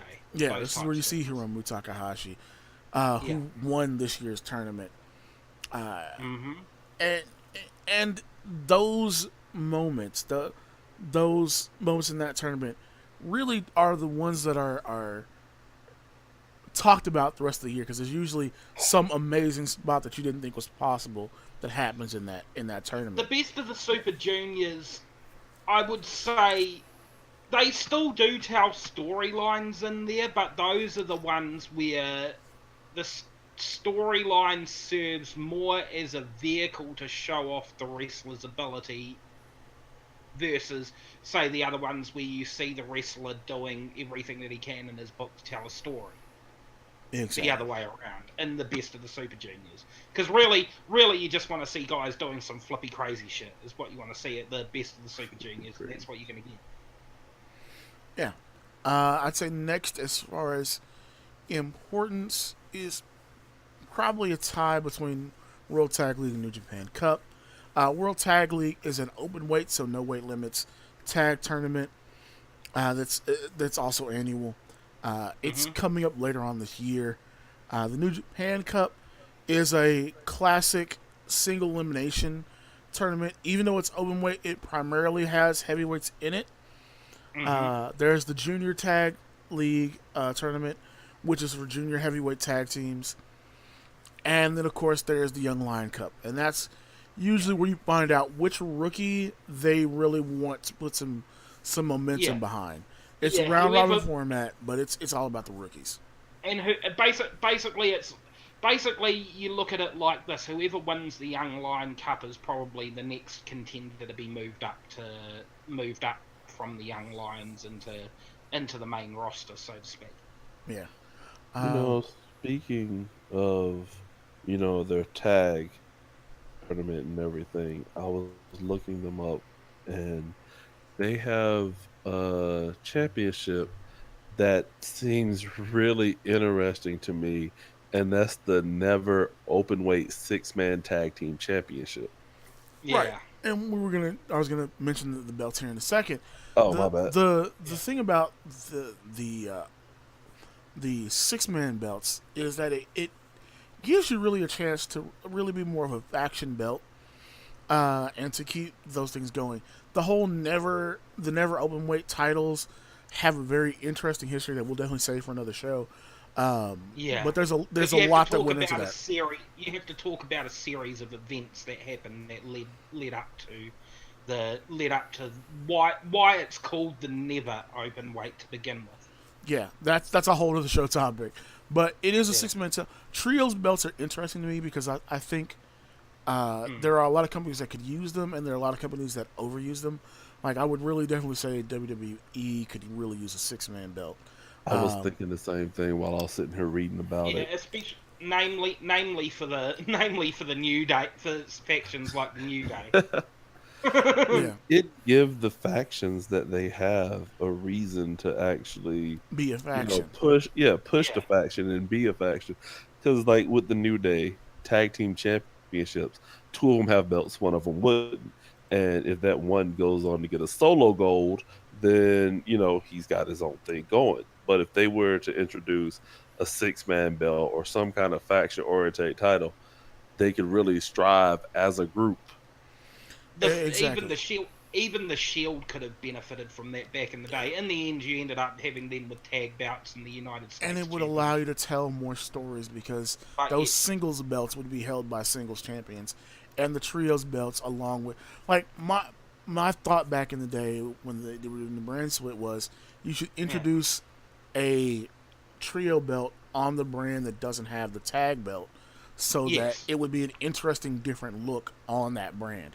Yeah, because then on that brand you could have you could bring meaning to the term faction and have real faction warfare on that brand that you don't see on the other brand. Exactly. Which is unique. But that's a whole nother show. We can talk about that forever. So I want to talk real quick about their collaborative events because while a lot of New Japan wrestlers are essentially considered independent in that they can work for other promotions, there are really only particular ones that they will work with when they're not on tour for New Japan. In order to just maintain the relationship right. They do an event called Fantastica Mania with CMLL. That's where that, again, Los Ingobernables comes from CMLL. There's Global Wars with ROH. There's Global Wars UK with Red Pro Wrestling. There's Honor Rising Japan with ROH as well. War of the Worlds with ROH.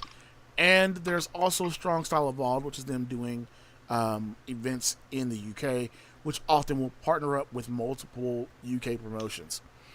And now we get to the big daddy of them all. That's their marquee pay-per-view events. The ones that people know the moment you mention them. Of course, there's the big daddy of them all, Wrestle Kingdom, which originally was really more just a celebration of New Japan. and has become this crown jewel of the promotion. There's the New Beginning. There's And they have it. They have it in Osaka. In Osaka. They also have New Beginning in Sapporo as Yeah, well. they do it in 2 different locations, which Nefas. I know that's a little confusing. There's like the New Beginning in Sapporo and there's New Beginning in Osaka, and they're on different weekends. Yeah.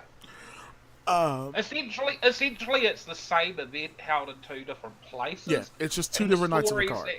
And the story arcs that you see playing out on one night, they may do it again on a separate night, and so they may start it in Sapporo and finish the storyline in Osaka, and vice versa. Then there's Sakura Genesis. There's Wrestling Dontaku.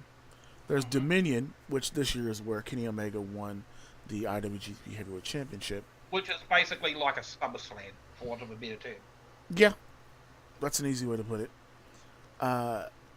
There is Destruction. There's King of Pro Wrestling, which is weird because it has a very like King of the Ring sound to it, but it's not really that style of event. No. And then there's Power Struggle, which usually has like a tag league final at it or some other tournament final at it. And that's where you also see a bit of faction warfare go down as well. Yeah. I believe last year Destruction was in Kobe. And this year I don't know where it's going to be at. Power Struggle last year I know was in Osaka as well. So it's one of those things like the events. There are some that are more marquee than others. Dominion and Wrestle Kingdom far and away are more important than the rest. And you're going to get a lot of like it's one of those ones where you want to watch the card and see what's been building up before you determine whether or not you watch it. But those are the marquee events. That's really the thing. That's your hour and 30-minute crash course in New Japan. Any questions before we get out of here, though? Yeah. Nefas, questions? None. Bet. So pretty much answered all my questions with what you were discussing. So now you know where to start. So, folks, we're going to take a break, and then we're going to be back. We're going to talk briefly about the state of announcing in wrestling, particularly in WWE, but also in other U.S. promotions and otherwise. So we'll talk about that here in just a minute. We're going to take a quick break, and we'll be right back.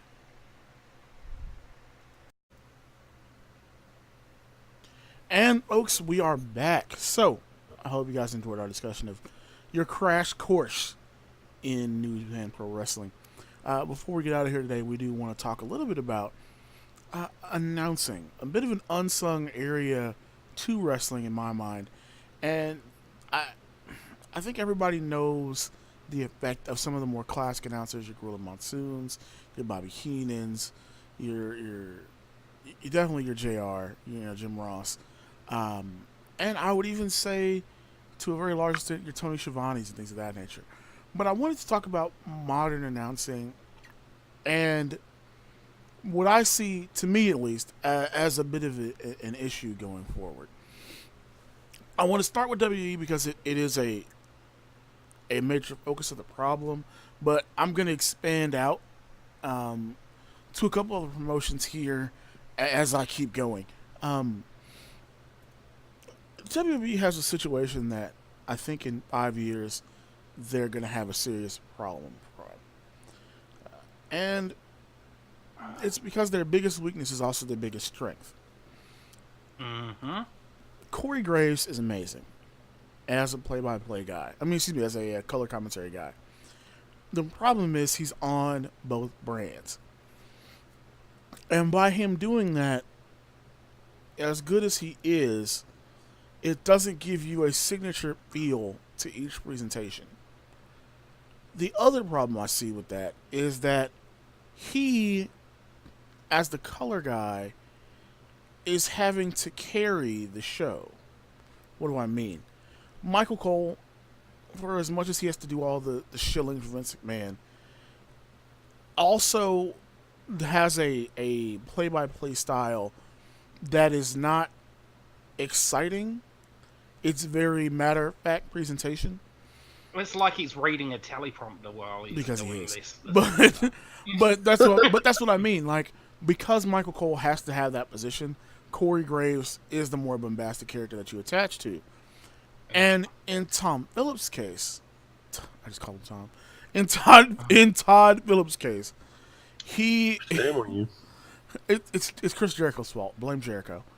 Why everybody want to blame things on Jericho? Jericho Because ain't never done nothing wrong. because Jericho is the one that used to call him Tom Phillips instead of Todd Phillips, and it would constantly get in my brain like that. But his presentation is also You just made the list. very matter of fact and very like Pat Summerall for the football fans out there. Like, it's not going to overpower you with how amazing it is, but it competently gets you through things. And because of that, combined with the very obvious problem, which is Michael Cole can't do commentary forever. And so what do you do after Michael Cole? I want this topic to kind of talk from the WWE end, at least, the mini or the first half of this discussion. I really do have a question of what do you do after Michael Cole? Because it seemed like they were planning for Mauro Ranallo to take over. But between Mauro's other engagements, as well as his good reason, issues with him having been on SmackDown with JBL. And JBL's a bully. Yeah, fuck JBL. Yeah. I'm glad he's gone. Yeah, but fuck him. I'm also glad Mauro's gone to NXT because NXT has its own feeling with him there as the commentator. And I'm not saying that Corey and Todd aren't bad together. I think they're great as well, and I think you should do that from the SmackDown brand going forward. But who do you put on Raw? I'm not saying that you go down the two-man booth because I kind of get the idea of a main color, a main play-by-play with a third person able to play off the two of them and make the conversation interesting, same way we do to people here. But but even that, I think, isn't presented well, and it's because, in the case of Michael Cole, he's too busy running the announcing of the entire company. Michael Cole is the head announcer. He is the one that determines who goes on each show. When there are replacements used for anyone missing, that's Michael Cole's thing. Yes, he ultimately reports to Vince and Trips, in the case of NXT, and essentially to the showrunners as well, but essentially Michael Cole determines who's on the announcing team. And I don't know what you really do with that, because at some point he's got to go, I can't do all this stuff and do commentary. I need to have someone go in my place as play-by-play. But who do you call up? He's got too many. It's a case of he eventually gets burnt out, is what happens. Yeah, and like I said, the big question is, looking at who they have, I don't know who you put in this position. Vic Joseph is bland as hell to me. In the same way that Todd is, good and competent but not great. There is no personality in WWE right now outside of Mauro, who I don't think is ever going to want to go back to the main roster, that can take up play-by-play. When I look at announcing, even though Michael Cole is quote-unquote hated, Michael Cole is his own unique voice. You know when Michael Cole is calling your match versus anyone else. And you need somebody on the lead show that does that. And I just don't think they have that right now. Unless you guys think differently. Like, I want to know what you guys think, honestly. Honestly, I agree with you. I don't think they have anybody. What I feel like they should possibly do, since he doesn't want to go back to the main roster and everything as it is, they should have Cole probably scout somebody and train them to step in as he's gradually working his way out. Right, but I think that's what they're doing. I think that's what they have done with Vic Joseph. The problem is Vic Joseph sounds like Todd Phillips. I defy anyone to listen to it live after SmackDown and tell me they sound any different to each other. I defy you to do it. You gotta just like downplay the man's voice like that. Say him and the other dude sounds like. No, I'm gonna say I'm not talking about their vocal patterns. Their vocal patterns are different, obviously, than Are different you talking people. about their tones and how But their they tones, talk? yeah, how they approach talking about wrestling from a play-by-play standpoint is the same. It's very competent, but there's nothing exciting about it. Like the They thing need that some uh, enthusiasm in their voice. even their enthusiasm doesn't come across right. Like So they need here's more. They need actual, like, excited yeah, hype for this. yeah. I'm not because one of my favorite announcers, like right now, I can't talk about legends like JR because that's a whole different conversation. But announcing wise, right now, one of my favorites is Kevin Kelly. Kevin Kelly presents in a similar fashion to Todd does. He is not constantly over the top with his play by play, but in fact, Kevin Kelly is an more mature version of what Joey Styles was in ECW. And I think that's really what WWE needs. This is an iconic voice who can get excited and get you into something when something big's going on, but the match, TV or pay-per-view, still is good. And That's who I was going to mention, is maybe you ask Joey Styles if he'd like to come back. I can see that working. I can't see him coming back. I don't think he wants to come anywhere near WWE. No, I can see it working if they brought him in, but um, wait, why wouldn't he want to come to WWE? Just out of curiosity, I Just don't because know. that last run, he went from announcing ECW to doing just like backstage production, and then he was gone. And it was kind of clear to me that a lot of that was really he didn't like the culture and wanted the fuck out of there. Though he whooped JBL's ass, so hey, I'm happy about that. Yeah, and the thing is that Dude, WWE... Nefas, he one punch a man, JBL. One No, hitter quitter. I'm laughing because like it's JBL. Like back when he was that persona of Bradshaw with APA, I liked him. But then when he came out from APA and became his real self, I can't stand the damn man. Yeah. And Joey Styles hit him with that one shot. Bang. Game over. Because he wasn't taking any of his bully bullshit. Yeah. That's why. Like, so yeah, would I love to have Joey Styles back on commentary? Of course. Would I love Paul Heyman to be running SmackDown? Hell yeah. But since I know those two things aren't going to happen, I think you need another young voice. As much as I love Joey Styles is 20 years older than me. Like, Yeah. I want a younger voice to go alongside, Graves or whoever stays on Raw. But Somebody that could stay with the company for a while, develop, and people can really get into, as yeah, opposed to somebody having to leave in another 10, maybe 15 years. yeah. Don't get me wrong. If I could, if in the next year I fully recover the use of my mouth and everything, and I could get into play-by-play, I would, just to hope that one day in the future I could do that job. Because I really do like doing commentary on wrestling. Like, that's one of the reasons why we do the MCW vids. That's where a lot of the booking side of my story stuff comes from, knowing that I'll get to announce this in the ring, and that'll be fun to do the commentary as the match happens. But I like that, and I like being able to stay kind of calm and this is the mechanics of the match and getting you kind of going and building, like we talked about in the first half of the show, that crescendo to where by the end of the match you are hyped over that match. I like announcers that can do that without seeming fake. And Michael Cole has been Vince McMahon to death to where it seems fake. It's forced. Vince McMahon to death. I've got a brilliant idea here. Well, I think it's a brilliant idea. Everybody else may think it's a load of crap. But what I think what my idea for the WWE would be is, like they have the performance center for all the new recruits that they're teaching how to wrestle and wrestle within their system and teaching them how to promo. I think they also have a division within the performance center for commentators, and they breed their own style of commentator.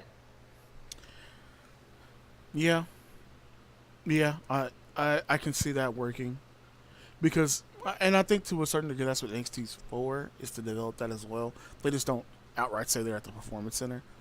But Yeah. I guess my problem with that is I feel like Corey Graves an anomaly, and you're going to get a Yes. lot more Vic Josephs. Because I think there's something to be said for getting. Okay, Michael Cole works in the same way JR works, in the same way Shivani works, because they were doing non-wrestling commentary before they came into wrestling. Like, Jim Ross reminds you of every college football announcer that was on the radio. And Nefas, I know you can identify with this. Like, he sounds like the guy. Like, if Jim Ross had never done a wrestling match, he would sound like the play-by-play guy for the Oklahoma Sooners. Like, he embodies it to such a degree that, like, the idea that he's never commentated in the NFL is kind of weird. And you're right. he reminds me of Kansas City native Kevin Harlan, who does commentary for the NBA and the NFL from time to time. Yeah. It's like, I want somebody coming in with that kind of a background, that they maybe there is a Performance Center for announcers, but before you can do that, you commentate something else, or you commentate somewhere else. Because I think the problem with Vic Joseph is Vic Joseph clearly wanted to be an announcer for wrestling. Tom Phillips really wanted to be an announcer for wrestling, and they have this plain tell the match approach. I grew up on bombastic, hyperbolic announcers. Like, King Joey Styles is my favorite announcer ever, play-by-play wise. And him throwing out the "oh my god" like is like, ECW worked because it was one. You mean to tell me one guy called the actual moves in the ring and was over the top with the commentary? Like, I love this shit. That's why I always loved friggin' when Jim Ross would say, "It's a slobber knocker." Right. Oh man. Because the announcing's old days important. of announcing. Announcing is important. It gets you into the It match. is. It gets the characters over. Announcing is as big a part of wrestling as the actual wrestlers are, because without the right voice and personality, you're not going to be excited about it. And Imagine the real sort of captivating commentators, they would have those catchphrases that you were always hanging on, waiting for them to hear. You'd be waiting for him to hear. You'd be waiting to hear that, and it's a slobber knocker, or he's beating them like a government mule. That kind of shit. But the funny thing about those is, yes, Jim had some that he would focus on and saying more than once, but there are some of those where you remember the iconic call, but he didn't say that all the time. It wasn't a repetition thing. And the problem of Vince McMahon and Michael Cole is that he makes Michael Cole say some of the same shit over and over again. If you only heard "It's Boss Time" the first time Sasha Banks won the Raw Women's title, you would call it one of the iconic calls in wrestling. But he says "It's Boss Time" every time she comes out. Imagine. Let me put you guys in. Let me put the listeners in a space, okay, guys? Put you in a space, folks. It's WrestleMania. It's the last match of WrestleMania. Roman Reigns, you hate him, fine, I don't care. Comes out to the ring. He faces the Undertaker. He puts down the Undertaker. And the last bit of commentary you hear at the end of the match, Roman hand in the air, and Michael Cole says, "It's his yard now." And that's the end of Michael Cole's commentary. You never hear anyone say "it's his yard now" ever again. You would never stop talking about how good that call was, because he wouldn't have said it all the time. But how many times you've heard "it's the big dog's yard," "it's his yard now," or some other variant of that? Yeah, he's coming down. He's coming down to his yard. Yeah, all of that you kind of hear shit, it too much, and the like again, it's that "how can I miss you if you won't go away?" Because you oversay things, you lose the impact. The reason Morrow Oversaturation. Yeah, the oversaturation. Morrow might say a lot of pop culture references, but he doesn't repeat. That's not his thing. Mamma Mia is his catchphrase. That's it. That's the only one that's his catchphrase. Everything else is unique. Oh, there's one thing that just grinds my gears every friggin' time. Oh, I can't stand it. It's like nails on a chalkboard, and I wanna one punch friggin' Michael Cole in the face if I ever got the opportunity. Whenever I hear I him think Michael say, Cole could take you. I'm sorry, but I don't you know. know, I think he might be able to take me. Probably might, be able to take me. definitely. He It's does when lift he with tricks, says so it's yeah. an RKO out of nowhere. It's like, what do you mean it's out of nowhere? It's not out of nowhere. It's his finishing move. He does it every match. Yeah, I think it should only be out of nowhere if it's one of those he reverses into an RKO, Or he or blindsides or you yeah, with or it. he comes streaking out of the crowd from behind some shit and just sneaks No, up but on someone. he sets But up in the for it. middle of a match, like, yo, I just saw You know him what's coming. slam the ground, do the snake thing. I know That's- I'm about to get an RKO right now. Like, this is not out of nowhere. And he says out of nowhere every frigging time, and I just want to punch him in the fucking face. It's like nails on a chalkboard.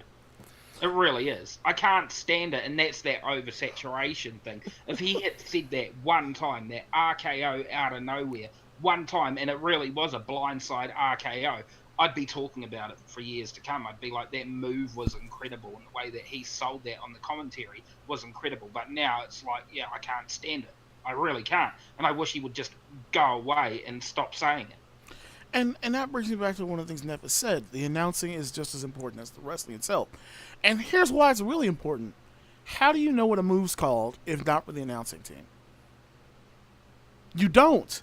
The wrestlers aren't in the ring shouting out the names of their finishers. This ain't anime, folks. Though Man.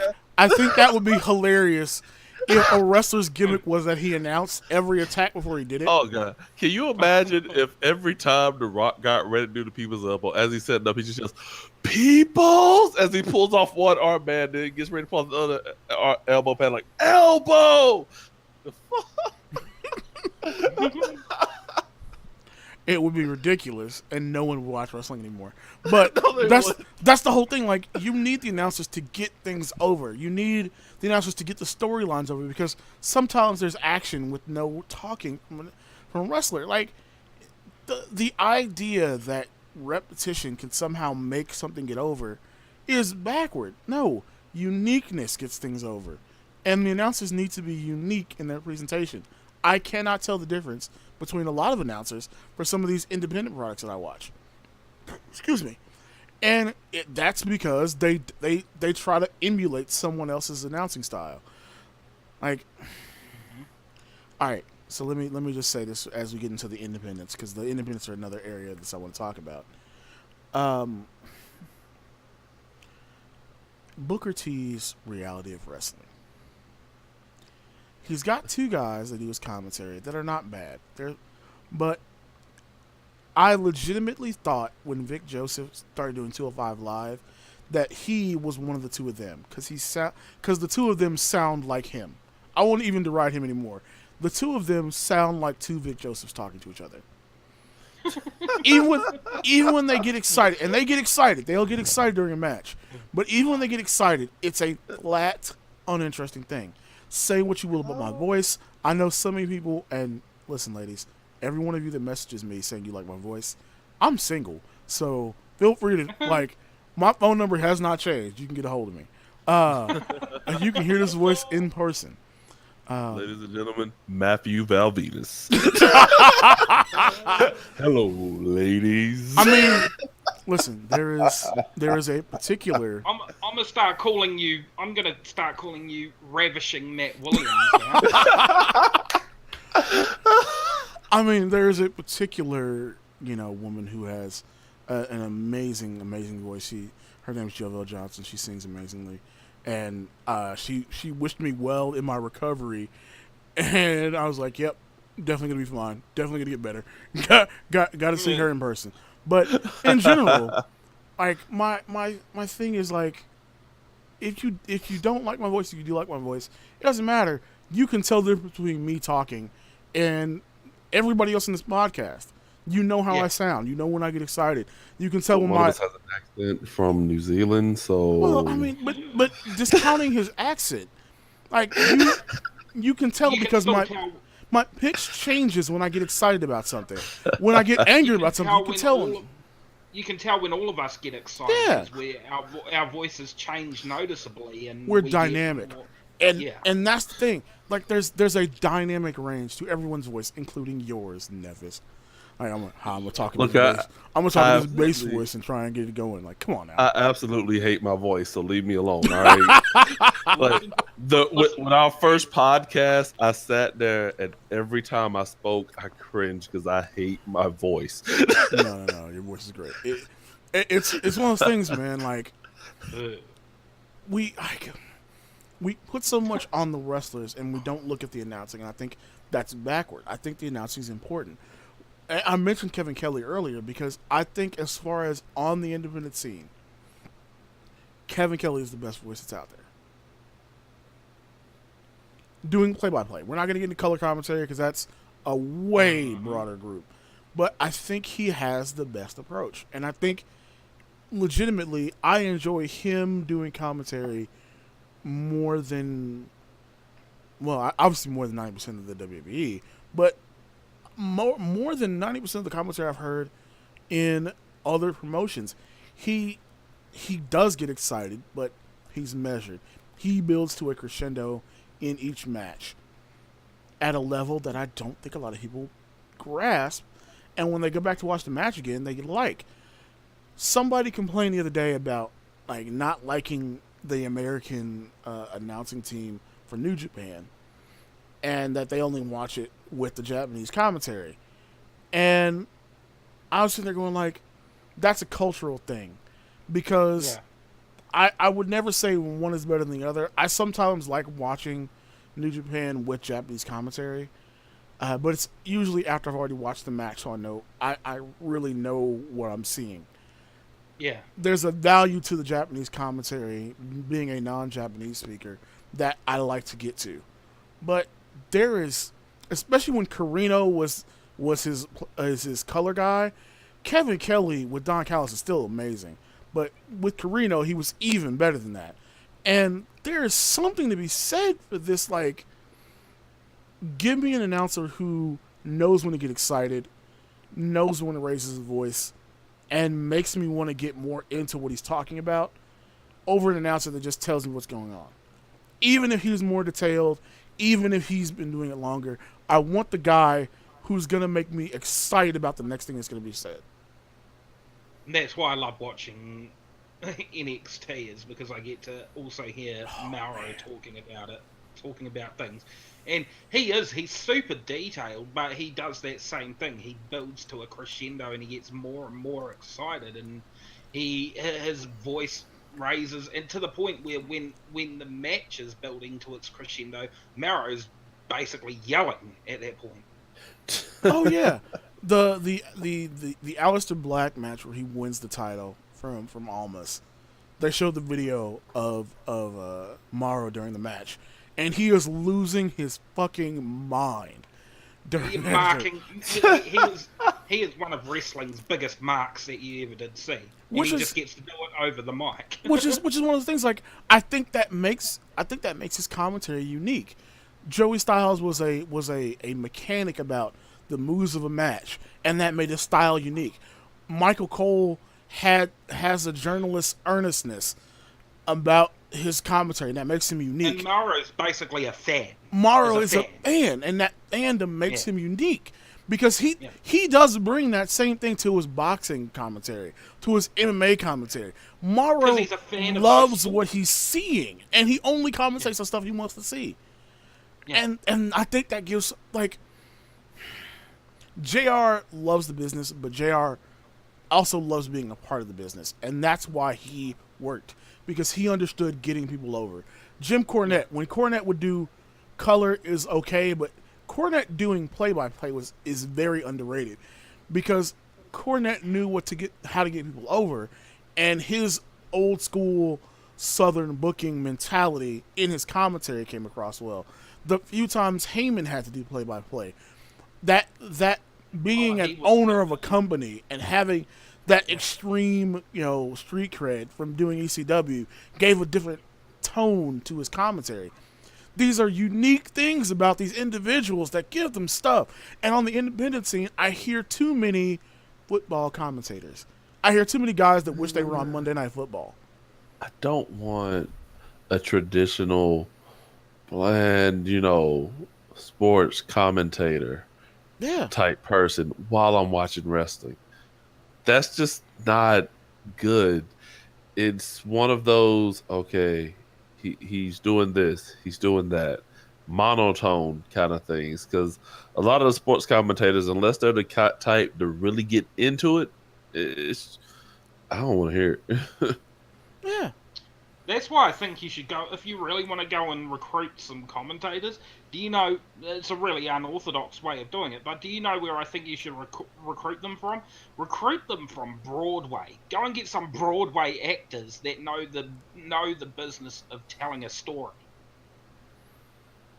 You go and get people, you can school them up on the moves. You can teach them what all the moves are. You can give them a sheet of what all the moves are. But the fact of the matter is that they can weave the story in through their play-by-play. And they know how to tell a story because they were Broadway actors. That's what they did for a living. I think you go and grab people from outside the box. You don't try to get people within the industry because too many people are doing that now. Now I think you have to recruit outside of the industry to get some fresh talent in. I think it's an interesting idea. Yeah. Yeah. Because as you said, right now, the current crop of commentators throughout the whole entire industry are all that same style of Monday Night Football, friggin' trying to also imitate other people's style of commentary, so you get to the point where no two voices are really unique. They all start sounding the same between promotions and all that kind of stuff. I think because you've come to that point, the only way you're ever going to get beyond that point is you're going to have to inject some new, fresh talent into the pool from outside of the pool. I got another outside the pool idea. We're We're gonna take a bunch of Mexican soccer announcers and make them